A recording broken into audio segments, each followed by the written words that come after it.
There's a thing called controlled burns, and everybody does it from upstate New York to Georgia to Florida to New Mexico to Texas to Illinois to Oregon.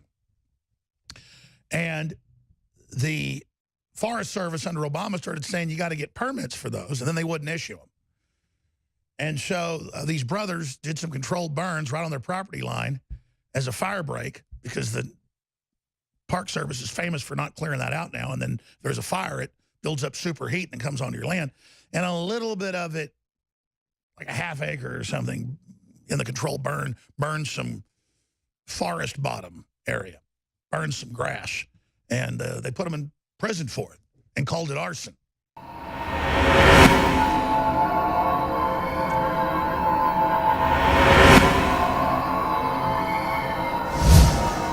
Breaking news alert. There's almost no coverage of this, even though it came out an hour ago in the Chicago Tribune. Trump pardons ranchers, the Hammonds, in case that inspired 2016 occupation of National Wildlife Refuge in Oregon.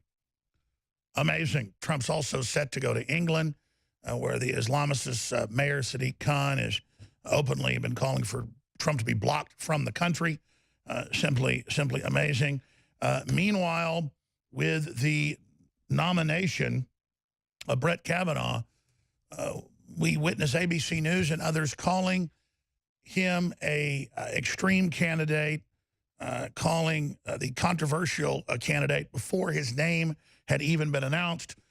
Women's March also has been mocked for calling Supreme Court nominee XX an extremist in pre-written statement.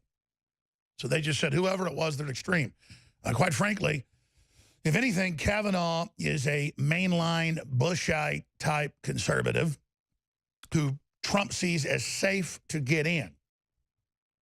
And I trust the president so much, and he hasn't proven us wrong yet, that even though I don't like the connection to Karl Rove, I don't like the connection to Never Trumpers, the man does have a pretty good conservative voting record as a jurist. And getting to see him up on the stage last night, he seemed pretty genuine, and he and Trump seem to have good chemistry, and that's a lot of what Trump works with as well. So we'll see what happens. Barrett, I think, would have been better for so many reasons. More conservative, more Christian, at least in her actions, demonized for that. And you've got Feinstein saying the dogma of Christianity is strong in you.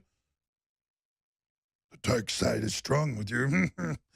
So channeling Yoda, it's an amazing time to be alive, obviously. We're going to be looking at the Hammond case. For those that forget, there's a thing called controlled burns, and everybody does it from upstate New York to Georgia to Florida to New Mexico to Texas to Illinois to Oregon. And the Forest Service under Obama started saying you got to get permits for those, and then they wouldn't issue them. And so these brothers did some controlled burns right on their property line as a fire break, because the Park Service is famous for not clearing that out now. And then there's a fire, it builds up superheat and comes onto your land. And a little bit of it, like a half acre or something, in the controlled burn, burns some forest bottom area, burns some grass. And they put them in prison for it and called it arson.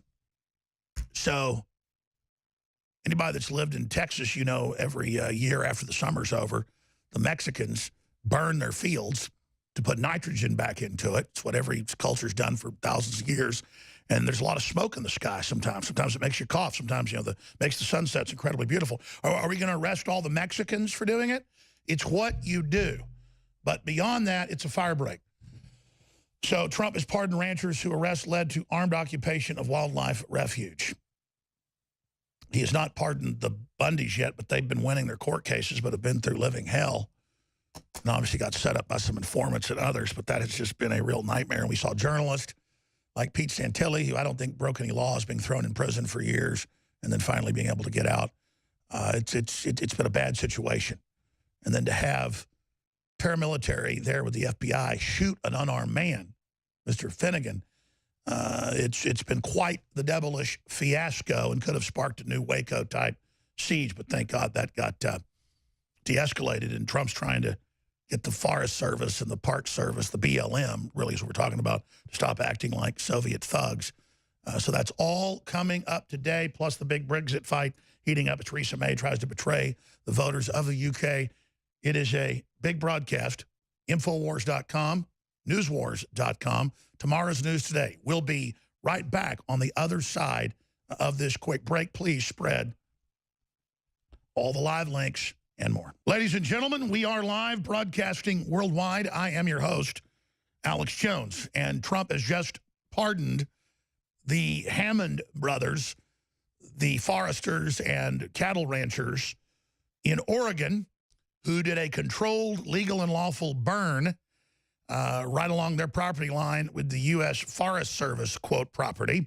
And because a small amount of land burned, a little bit of grass and undercover foliage under the trees, they were sentenced to a long prison sentence, sparking the outrage and the standoff that then developed.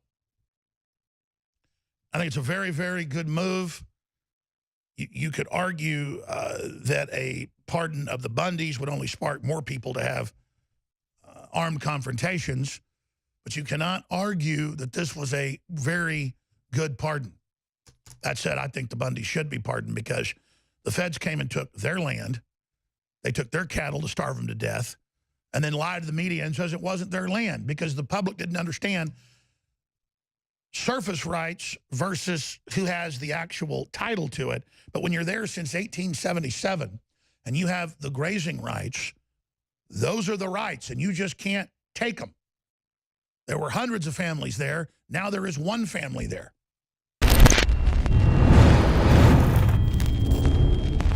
Living in Volcano may sound more dramatic than it really is.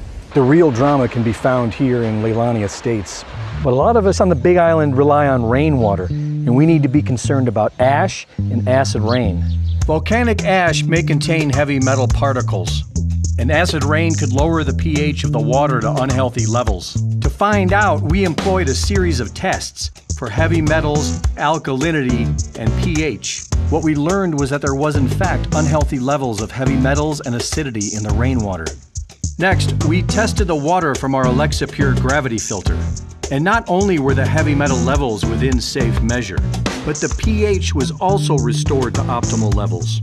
As it turns out, the filter on the Alexa Pure raises the pH of the water. So what we've learned is that volcanic ash and acid rain can contaminate a rainwater supply. But more importantly, a good water filtration system will purify it.